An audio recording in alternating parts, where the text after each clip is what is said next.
Bonjour tout le monde. Dans le cadre du cours de Logmill, nous allons vous présenter la nouvelle version de C++. Le déroulement de la présentation se fera ainsi. D'abord, une brève introduction du langage de C++. Par la suite, on va vous présenter une liste de fonctionnalités supprimées. On va vous parler en détail de certaines nouveautés qui ont été ajoutées ou modifiées avec C++17 et enfin la conclusion. Pour vous mettre en contexte, le C++ est un langage de programmation produit en 1985 par Bjarne Stroustrup et standardisé en 1998. Celui-ci a comme objectif principal de mettre en place un langage de programmation permettant des fonctionnalités orientées objets. Aujourd'hui, le C++ est un des langages les plus populaires dans diverses industries. Ce langage dit de bas niveau ne cesse d'être amélioré à travers différentes versions. Nous allons dans cette vidéo vous présenter les modifications apportées à la dernière version C++17. Nous allons vous présenter les fonctionnalités supprimées. La suppression des trégraphes. Un trégraphe est une chaîne de 3 caractères qui permet de générer un caractère précis.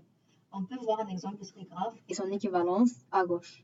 La cause de sa suppression est le manque d'utilisation des trégraphes par les utilisateurs.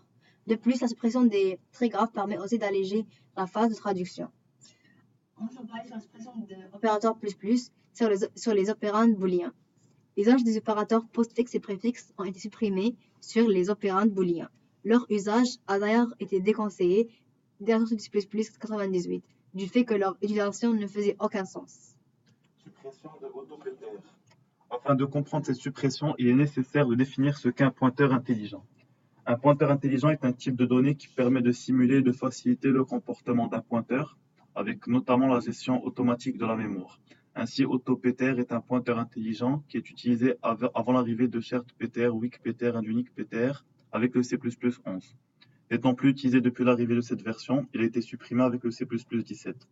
Suppression de registre. Le mot-clé registre a été supprimé de C++17 car son effet est déjà implicite dans le langage avec l'utilisation des compilateurs modernes. Enfin, on retire les spécifications d'exception comprises dans le standard qui sont considérées comme obsolètes et non utilisées. Nous allons vous présenter les nouveautés suivantes. D'abord, dans la version précédente de C++17, la gestion de l'alignement de la mémoire devait être faite séparément de notre programme. Désormais, avec C++17, il est possible en utilisant la fonction align de faire l'alignement de la mémoire directement dans notre programme, tel que vu dans le cours de INF 1600. Comme vous pouvez voir dans l'exemple à droite, lorsqu'on instancie un objet, le programme s'assure de faire l'alignement de l'objet dans une adresse multiple de 16. Ensuite, il y a l'introduction de l'initialisation sélective dans C++17 qui nous permet de mettre une expression d'initialisation aux instructions if et switch, comme vous pouvez le constater dans l'exemple de droite. Il y a aussi les structured bindings. Cette notion existait déjà dans les versions précédentes de C++17. Cette dernière permet de récupérer plus qu'une variable en sortie et donc un objet composé d'une fonction. La nouveauté que C++17 a rajoutée est que nous pouvons récupérer ces valeurs sans avoir à déclarer les types de variables auparavant oubliés de mots-clés auto. Voici un exemple qui illustre les structured bindings. Considérons cette fonction qui retourne un objet composé. En C++14, il fallait déclarer les variables puis les faire passer en paramètres à la fonction type. Cependant, en C++17, elle se fera en une seule instruction en utilisant le mot-clé auto. Cela rend le code court et plus simple. Il y a aussi la librairie StringView. Comme son nom le dit, on a souvent besoin de voir des chaînes de caractères au lieu de les manipuler, ce qui peut être coûteux. L'avantage ici est l'optimisation de la mémoire et du processeur. Nous pouvons mieux comprendre l'utilité de cette librairie avec l'exemple suivant. Quand vous voyez un code d'assembleur, afin de calculer la taille d'une chaîne de caractères, avec la librairie string, on crée une copie. Comparativement à StringView, qui va utiliser un pointeur sans l'avoir spécifié en paramètre de la méthode size.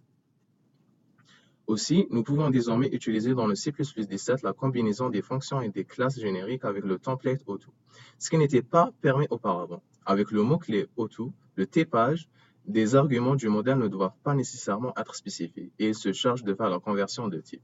Ici, l'avantage est que auto désigne n'importe quel type dans la classe. On peut donc attribuer plusieurs types aux arguments en une seule instruction. Par contre, ça peut créer des bugs lors de traitement de données si on ne fait rien ou bien si on ne fait pas attention à la logique de notre code. Lien avec le cours. Nous pourrons faire un lien avec le cours et notamment avec la notion de processus d'amélioration continue. peut voir sur l'écran une citation de David Parnasse illustrant ce lien. Le seul logiciel qui n'est pas modifié est celui qui n'est jamais utilisé. On peut également évoquer la notion de gestion de configuration logicielle qui consiste en partie à traiter les demandes de modification tout en conservant l'intégrité du logiciel. De plus, la nouvelle version du C++ vient avec la mise à jour de l'outil de débogage GCC qui a été abordé pendant le cours. Pour résumer, nous vous avons présenté les caractéristiques de la dernière version du C++ D7 à travers une introduction rapide sur le C++, les fonctionnalités supprimées, les fonctionnalités ajoutées et enfin le lien avec le cours. Les ajouts ont permis de conserver l'aspect bas niveau de langage tout en simplifiant son utilisation. Aussi, il est à noter que la prochaine version apparaîtra en 2020 et apportera des améliorations dans la librairie STL, les coroutines, le compilateur GCC, les pointeurs intelligents et d'autres fonctionnalités. Voici les références et merci pour votre écoute.